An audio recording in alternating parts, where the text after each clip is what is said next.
Отто жаш карлыгым бар болгону 3 күндүк өмүр экен. Аны ойлосом түтөрүп каңырыгым, кантип жашап келдим деп күдүктөнөм деген ырсаптар кыргыз эл акыны Эгемберди Эрматовго таандык. Анткени акынга быйыл 70 жыл толуп отурат. Ушул жылдын жыйынтыгы болуп ушул Алыкул Осмонов улуттук китепканада тегерек стол болуп атат. Bundan соң Малдыбаев атындагы опера балет театрында гала концерт өтөт. Буйруса ошол гала концертте Эгемберди Эрматовдун лирикасы, поэзиясы, эстрадалык ырлары жана драмаларынан үзүндүлөр болот. Буйруса калың журт элди чакырдык. Ушул иш-чараны өткөзүп алсак, атабыз арбагы ыраазы болот эле. Эң негизгиси ушул Эгемберди Эрматовдун чыгармачылыгы эл журтка жайылтып, жаңыча иштеп чыгып, мына китептерин бастырып чыгарып, ушул дүйнөгө таанытуу максатыбыз бар.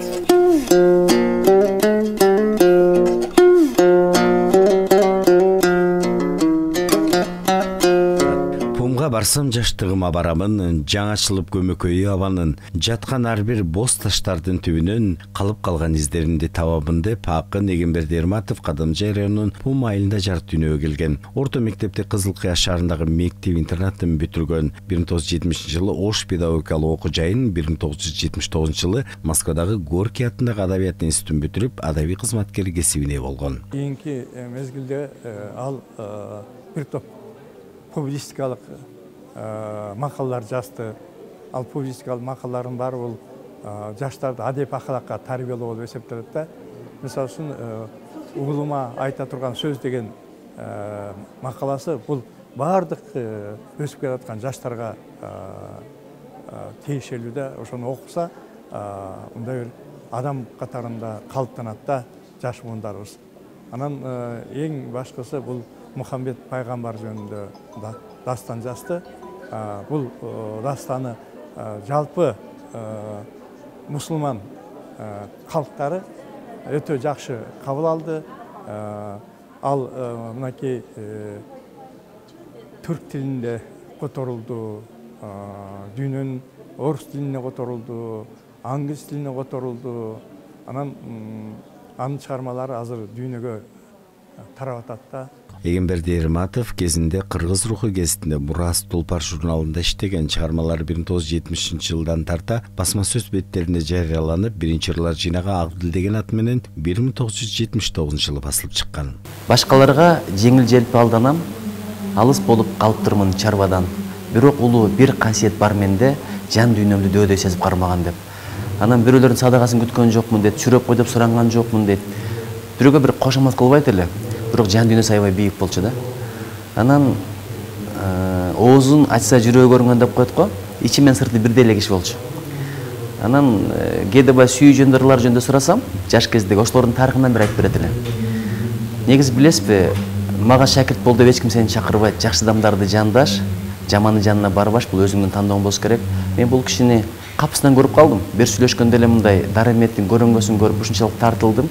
Анан кой десе болбой жанына бара берет элем, эркелей берет элем, сүйлөтө берет элем. Бирок бир баласын ытпайт эле да. Ошондой бир залкар киши болчу. Ошондо менен жактап кайтарам. Качанын алдым, жөнөн артынан саңдым. Манас айткан тилим менен мактанам, тилим менен ордо чогумастанам. Гүл астында ырдасында урпагым ата-баба мурас кылып таштаган деп улуттук адабиятты окуп, дүйнөлүк адабияттан кабардар болгон Эгемберди Эрматов 2009 жылга чейин Баткен университетинин Кызыл Кыя шаарындагы педагогикалык институтта дүйнөлүк адабияттан сабак берген. Коомдук иштерге активдүү катышып, 2010 жылы Кыргыз Республикасынын Жогорку Кеңешинин депутаты, 2013 жылдан Кыргыз Республикасынын мамлекеттик улуттук тил боюнча комиссиянын төрагасы болуп иштеген. Тил комиссиясы боюнча улуттук тил комиссиясынын төрагасынын кызматында турган мезгилде бул жооптуу кызматта өтө көп маанилүү иштерди аткарды. Сиздерге белгилүү болгондой, бул мамлекеттик улуттук курулушта тил саясаты эң маанилүү орунга ээ. Ошол багытта бул кишинин жетекте турган мезгилде, жооптуу кызматта турган мезгилде, мисалы үчүн ал айта турган болсок, мамлекеттик тилди, кыргыз тилин интернеттин тилине айландырууда, мамлекеттик тилди окутуунун заманбап стандарттарын киргизүүдө, зор чоң иштерди жасаганда. Эгемберди Эрматов шаар жана толук өмүр издери, Туяктындыры, Саймалуу таш, Махабат, Исфайрам авазы аттуу китептердин Мухаммед пайгамбар деген дастандын автору. Мына ушул чыгармалары 70 жылдыктын алкагында Алкы Осмонов атындагы улуттук китепканада Кыргыз Улуттук академиясы менен биргеликте китеп жана сүрөт көргөзмө уюштурулуп, кызыл лента кесилип, келген коноктор көп болушту.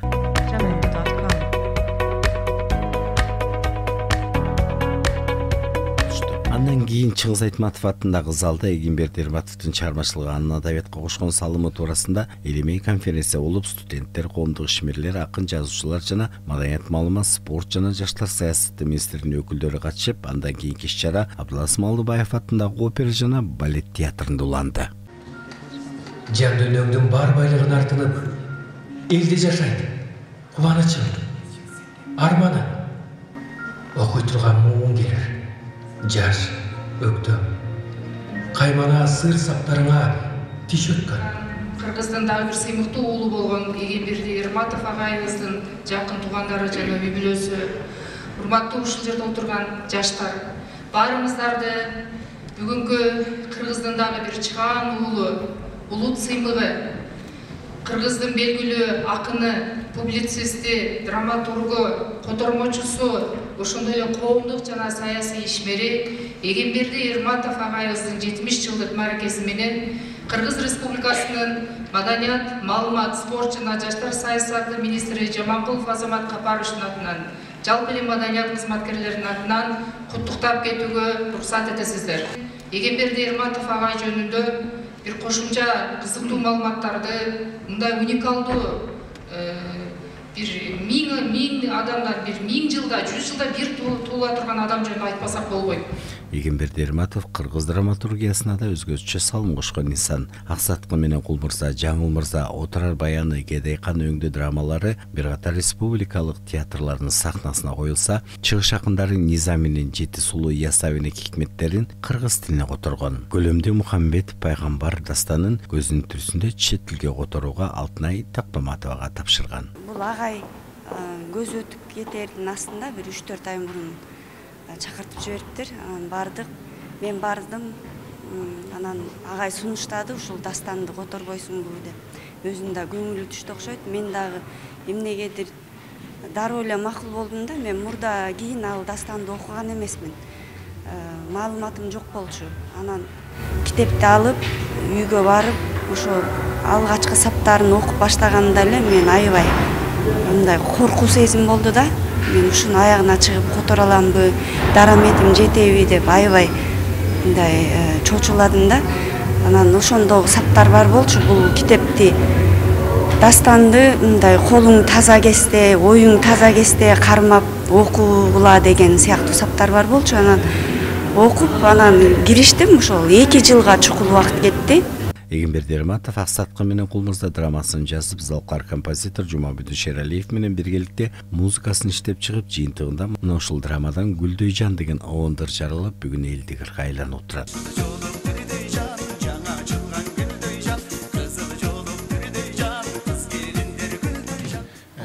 Жумабүдүн атабыздын ушул акыркы оондордун бири болду окшойт, чындыгын айткандачы. Ушул спектакльге атайын жазган экен да, аны деле кийин билип атпайм. Мен баягы күйүлдөп шаалдап эле кетип калыптырмын да, шуулдагым деп. Анан Эгемберди Эрматовдун сөзү ошентип анан баягы эстрадалык варианты чыгып кетти. Ошону мен элдерге тарады, укмуш болду. Мына бүгүнкүгө чейин булурду кайсы жерге барбас сурай беришет да. Бирөөгө ыраазычылык билдирүү чоң искусство деп баса белгилеген ул акын көзүнүн түрүсүндө Аскар Карабаев менен биргеликте бири өр жаса, экинчиси оон жаратып, дасторкон, сагыныч, ысык өлүм, кайдасың өңдө 30дан ашыгырына оон жарылган.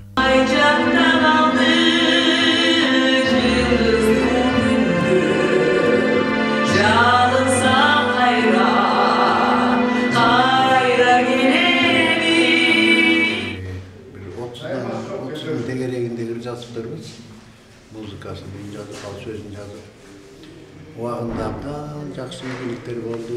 80 жылдың аяғы 90 жылдарда өкөз чоң чыгармачылык кечүүлөрдү уюштурдук. Эгемберди Эрматовдун ырлары кайталаңыз керемет саптар менен жазылып, анын экинчи өмүрүн улаган Эгемберди Эрматов атындагы фонд 70 жылдыктын алкагында Талас жеринде жаш акындардын фестивали болуп, бир катар адабиятка аттанган жаш калемгерлер Эгемберди Эрматов атындагы сыйлыкка ээ болушту.